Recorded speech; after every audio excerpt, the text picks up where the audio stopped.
For the time that we're living in now, that we see these are in manifestation. But how can a person who couldn't read and write in the desert 14 and a half centuries ago, right? Right? Yeah, I'll allow him to just have like an opening statement, right? So you have an opening statement and then time it afterwards, yeah? No, don't forget about timing. Let's just have a discussion because I would prefer not to like interject on your main points, but nor do I want you to carry on for too long, right? So let's have opening statements where you have an initial opening towards what your refutation of my argument is. Then we can go into time segments. So your claim is what? There is indications within the Quran itself that it's from God. Yeah. Now, my real issue is with this. So I'm going to break down my argument, then you can respond to it. So look, what you're trying to do, and what I believe is the evidence towards divine revelation as being true, is like a conjunction of two things, right? Something within the revelation that demonstrates it's from God. Okay. And continuity. And if Wait, that... 1 sec, I didn't interrupt you when I was speaking, so don't do the same thing. Okay. So continuity is simply a consistency in confessing the same God.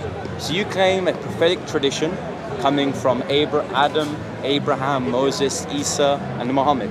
Now, in order for Muhammad to be true, right, these previous prophets must have all confessed a consistent God. Now, I gave you the analogy of the messenger of a king. Now, let's just say this messenger of a king goes to another nation and declares war on this other nation, on the authority of the king. But this nation is hesitant to take what this messenger is saying as true. They try to question the credentials of this king. Now, can this messenger and its message of declaring war be taken seriously if we are questioning the messenger? Of course not. The people questioning the authenticity of the messenger can't take the message for granted if it is, for example, declaring war on it. So my question for you is, outside of the message which is in question, can you demonstrate sufficient continuity of the previous prophets confessing the same God? And you can't appeal to the Quran as that's circular. Can you do that outside of Torah and the Bible? Well, again, what you're doing is shifting the burden of proof and also demonstrating that I have the same issue. You believe that your religion is given to you by Almighty God. So do you? Of course, but you believe that your God, your religion holds water, right? So for you then to defer to a religion that believed has more holes than Swiss cheese, is this dishonest? Okay, so don't defer the question back to me. No, that's not going to work like that because first thing is, you said something that will prove first and foremost that this is from God. I said that both need to be present. Right? So if I prove this first point to you, let's see what happens after that. No, but I don't grant that you demonstrating to me that there's anything that you're going to exegete as divine can be taken seriously without demonstrating continuity. It's like a Mormon, it's like a Mormon claiming Joseph Smith, even though very explicitly within the Bible we see that it thing that continued with all the prophets is what? What was that thing that continued through all the prophets? What was that? The confession of Tawheed. Not just that. Every prophet came, But they had a miracle. They had something that was supernatural. But can a prophet... So why isn't the miracle, why isn't the miracle can act as that continuity here right now? I'm going to ask you this question then, as to clarify why I don't believe this can be true. Can a prophet that has a miracle but confesses a different God be from the same prophetic tradition than Muhammad? Then we have to assess the miracle first. We have to see what the miracle says. One second, let me say, look. Pharaoh, Moses went to Pharaoh, right? He showed miracle right before his eyes. But Pharaoh didn't believe him. Can Moses profess the Trinity? But what I'm trying to say to you, the miracle of parting the Red Sea. No. Let's talk about this. Be the same line of prophets. No, you're not answering my question. That's miracle. You're talking about miracle now. I've asked you this question very clearly. Can Moses confess a triune God in three persons, have the miracle of parting the Red Sea, and be within the same prophetic tradition of Muhammad? He didn't do triune God. It's a hypothetical question. Answer my question. I don't do that hypothetical. No, I don't do that. It is to demonstrate that revelation by itself is not consistent. So answer my question, and we're not continuing this discussion. If you don't want to continue, that's down to you. But what I'm trying to say, I'm trying to go beyond the scriptures. I'm trying to go outside of the scriptures. Okay, good. So right? outside of the scriptures is like conceptual, right? So conceptually, can we have a prophet? I'm not even going to go to Moses, right? Can we have a prophet outside of the prophets that we share? Let me ask you this question, Bob. He has a miracle, Bob, right? let me ask you this question. But he confesses a triadic God. Bob, Bob, let me ask you this question, right? We're talking about a miracle. Okay? Yeah. Now, you see this communication that we're having. Yeah. Okay? Wi-Fi, internet, right? How did that begin? It began from like a line of contingent things in terms of like technological advancements in terms of communication. What was the first thing that began in this terms of modern communication that we have today? Electricity being like a... No. First thing that they discovered, they said that we can send a signal through the air. That's what they said. Can we have a time No. We're talking about a miracle. Yeah, after what you say, can we have a time discussion? Let me see how it goes. It seems like you don't hold yourself to your account. No. Okay, that's what you want to say, but you said something that proves this book is from one God. No, I said... So this is the first point you said. Selectively here. I said that both what is a conjunction? Okay, let's deal with this one first then. No. Okay, let's deal with the first one. I said that both need to be present. I didn't say one independently of the other can be present. Okay, let's deal with one at a time. Very clearly, you have selective hearing. One at a time, Bob. This is why I wanted to do... Bob, one at a time. We have to do one at a time. Discussion. No, let's do one at a time. Time discussion? No. Because we keep on interrupting each other in conjecture. It seems like it's not teaching good values morally. Okay. So, agree to a time discussion. No. Answer my question. Which one? All I want to say, you said two things. You said two things. He wanted to see what is that continued miracle here in this book. Something that represents that this is from God. One thing, and then the next thing, all the message that continued through the same prophet is now continued through the Prophet Muhammad. So in sense, we have to deal with his first argument. What proves this book is from one. So this is what I said. So why don't we do that? Okay. Something that proves that this is from the one true God. I allowed you to speak, did I not? So allow me to speak. So firstly, you either have selective hearing or you can... Are you going to go like this? You're going to talk like that? I didn't. No, you're being rude now, bro. I didn't. You're being rude now. Okay, I'm just simply giving an educated guess on your mannerisms in this discussion. Because you didn't hear what I had to say. I said there has to be a conjunction of both. So I said that there has to be... So why don't we start from one at a time? No, because you have to demonstrate. Because again, I can grant that there are things within the Quran. It doesn't want to see the miracle of the Quran. Revelations that you can argue are from God. Because that will prove that it is from Sir, I Allah. Granted that. Right? I literally granted to you. So let me prove that first. No, I granted that to you. I said to you that we can both agree that there are things within the Quran that could demonstrate it's from God. Now, once that first flazit within this conjunction is proven, can you prove to me, outside of the thing in question, which is the Quran, I'll try. Of continuity, I'll try. Without appealing to revelation that you believe is wrong? I'll try. So first we have to deal with the miracle. Do you agree with that? I already granted that. You just want to fix it. No, but you don't know where that is though. You don't know where that is though. Yeah, you're going to say, well, the Arabs predicted the Romans would not be victorious in a battle. You're going to claim that there's certain miracles that... See, now you're already misrepresenting me. You don't even know that I'm going to say that. We're already going to grant that there are things that you're going to exegete in a way of proving it from God. My thing is that there has to be a conjunction of both. Okay, let me do that first. Okay, I need to do one at a time, innit? Fine. So when this kind of communication that we've got, what was the very first thing that was created that led to the modern communication today? Do you know what that was? Signals or whatever. Just go through the analogy. Right. So people created signal, and they said we can send a signal through the air, and they created device, and then they used that in warfare, right? From that, they said we can send a voice through the air, right? This is what they said. And then they created walkie-talkie. Again, they were used in warfare. Then the radio came out, right? And then after that, they said we can send a picture through the air. Now they're talking they can send picture through the air, right? Then we got TV and everything, right? Now we have iPhone, and in the iPhone we have a button called the airdrop. It's all happening through the air. This was the recent discovery, right? This was recent discovery. Okay. If that was mentioned 1400 years ago, isn't that itself is a miracle to a man who couldn't read and write? How could he have known when God is the all-knowing for all the things that he created and he knows the secret of all of that? Does that appeal to you? No. So if a miracle doesn't appeal to you, right? I believe that there has to be a conjunction of both consistency and revelation. Well, in order for you did all the prophet have miracle? Yes. Did Prophet Muhammad have miracle? You can claim that, sure. Oh, okay. So if Let's it's going to be for the sake of the argument, yes. no. Okay. So he had miracles. So it's continuing, right? That's not continuity. Again, you've not understood my argument because you've just tried to load the assumption of what you think I believe and then try to give an answer to what you think I was trying to give as an argument. My point Bob, to you, just read this first verse. Just the first verse. Once again. Hold on. I allowed forgot, you to speak. I forgot to show it to you. I forgot to show it to you. Just Okay. read this first verse. By the winds and scattered broadcasts. Okay, khalas. That's it. Okay. What scatters broadcast? Okay. Eh? By the way, that is a bracket, so it's a commentary. Yeah, no, but that's what he's talking about. He's talking about the wind. I don't have the Quran commentaries, by the way. Those are readings of the text. No, but he's talking about the wind that scatters. You notice how I allowed you to speak, and now you're interrupting me when I attempt to give an answer. Okay. So continuity is in confessing the same God. My question to you was very clear. Can someone have a revelation but confess a different God to the true God? Can Moses part the Red Sea but confess the Trinity? No. Oh, great.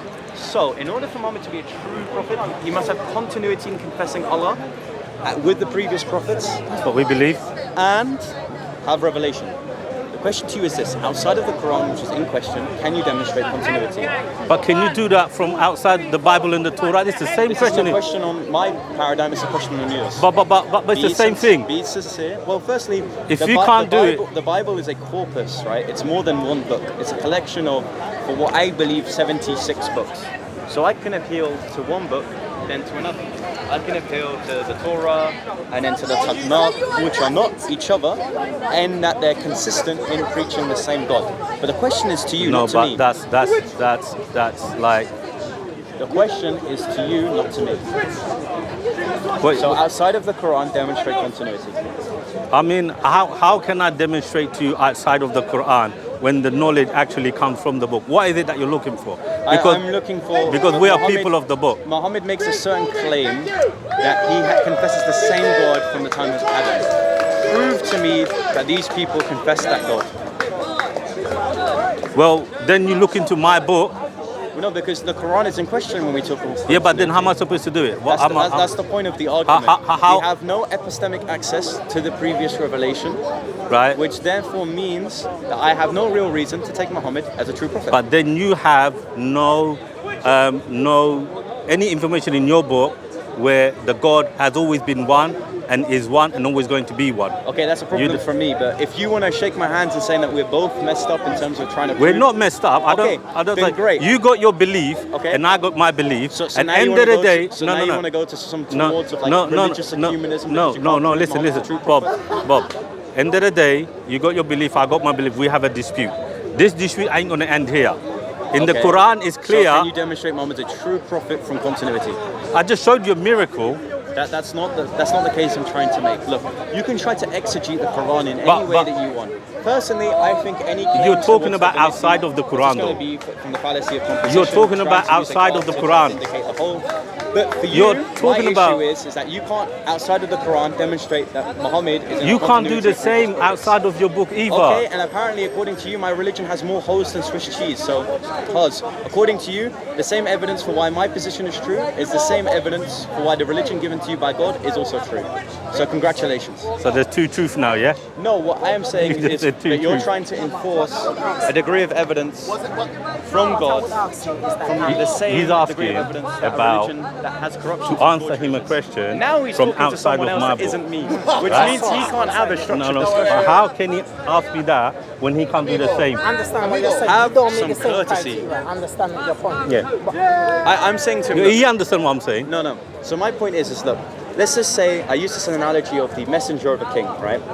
A messenger of the king goes to another kingdom and says, on the behalf of my king, I declare war on you. No, One second. Don't interrupt me, because you had a discussion with him, although this is a one-to-one discussion. I don't know what religion he is, bro. Have the courtesy of not interrupting me. I think he's a fair guy. Because, okay, that's absolutely fine. And I think so don't it's interrupt good that me he's in the middle. speak. That's great. Because again, we agreed to one-to-one discussion. You refuse to have a time discussion, which clearly means then that you want to flim-flam your way out of this debate. So look, my issue is the following. When we question the messenger, the message is in question. For example, we have the messenger of a king declaring war on another nation. Who's that king? It is a hypothetical demonstrating that my principle is consistent. What does that mean? a principle? Is this some sort of notion? Who is this king? It's a hypothetical. It's using an analogy to demonstrate this principle. I'm saying I understand what you are saying. You don't have to What am I saying? You're being insulting now, and I don't even want to have this conversation. This is what happens when you deflect to other people instead of addressing me. I don't have the temperament. You did. Let's have a debate. Come on. Why do you not agree to a 2-minute time discussion? This is because I've not done times before. I'm not a debater. I just come down. Nor is anyone at the park. Yeah, but you saying that you want to debate, you saying you want to do a timing, so you've got that going for yourself here. I haven't done that. I've been doing this for about 8 months. And it's 16, a subject. I'm not a debater. No, it's a subject that you've chosen. It's a subject that you had thoughts on. Yeah. You have given your mind and thoughts to, and it's a subject that's going to be new to me. Okay, that's what a debate is. I give you a new point that supposedly your religion can answer. If I was to say something like, I've got a subject, let's talk about that. 2 minutes each. Yeah, it's going to become. Okay, that's fine, but. That is what you have planned in your mind. So let me get this right. You want a scripted debate when you already know what is being talked about. But listen, can I say one thing? So your point is, can I say one thing? You only do time debates if you already know the content that's being discussed. Bob, listen. When Moses threw the stick to Pharaoh, right? Did Pharaoh believe in Moses? Pardon? When Moses threw the stick in front of the Pharaoh and it turned into a serpent, did Pharaoh believe in that miracle? No. No. So everybody, the belief is not for everyone. Yeah. So if you're not going to believe it, there is no point me trying to stand here and convince you. The argument is because I already showed you. As long as you don't have continuity, you can't prove it. Yeah, but I already showed you. This guy is carrying away from the initial discussion. Okay, My question to you is very simple. I've outlined this informal argument that presents this dilemma that as long as you can't demonstrate continuity, you can't use in revelation independently of continuity to prove that Muhammad's a true prophet. Yes, sir. So prove to me Muhammad's a true prophet. Outside of your book, show me where God is free. Prove to me. Now you're moving the topic. This is why I believe that incredibly you're... The same thing. Well, I believe, and I'll quickly go into what I believe, and as long as you concede that Muhammad's a false prophet according to this argument, I'll discuss to you on it. I believe that the Old Testament prophets taught that God is multi-personal. Now, and if we want to have a discussion on that, fine. Bob, but concede to me, I'm going to be off. Prophet. I'm going to be off. You can add whatever you want to say. Okay. Well and good. It's not worth it because if he's gonna put questions to me, for me to answer from outside of my book, and then I said to him, can you do it outside of your book? And he says, no, I don't want to do that because I'm putting a question to you. Who did this? Who did this? I said that the Bible is a No, but he said that he will. No, it's not worth it. I think you're running, uncle. It's not worth it. I think you're running, uncle. That's all right. See you later. That's right. Uncle, where are you running, You bro? can't have a sensible time or structured discussion. Think about that. Uncle running. I said, yours, brother. Think about that. But Yours? as for now, if you're going to ask me a question... Brother, keep it, because it's a Muslim one. No. Yeah, it's that guy. I'm done. No, I don't know. I'm just going to put it here. Who is that? Who is it? I don't know. That's why I want to give it to you, so you can give it to whoever it belongs to. But it's not worth it. So if that gives you views and that, and that's the way you strengthen your people in your community by cornering, targeting, then the truth is after death, my bro. The truth is not now. And I pray to God that we meet again after life, and I tell you, see, again, look, if you're going to put a question to me to answer outside of my book, and like I just tell you what just happened. The guy's asking me a question to answer him outside from the Quran. He's telling me to answer him outside of the Quran, right? So I said to him, can you answer outside of your Bible? And then he goes, I'm shifting the goalpost. So this is the sick mentality that they have, that they want to come here and they want to say that they're mocking and everything. And by trying to mock somebody, they think that's how their faith increases, right? And that's what they do. But if any Christian that they mock Muslims, then I say to you this, remember when Jesus was taken on the cross, actually who is not Jesus, but to you guys it was Jesus, and you see the Roman soldiers was mocking him. What is the difference between them and you? So when I said that to that brother, not this part, but answer the question from outside of your book, he didn't want to. And so what is the point? Is there a point for this? So that was that.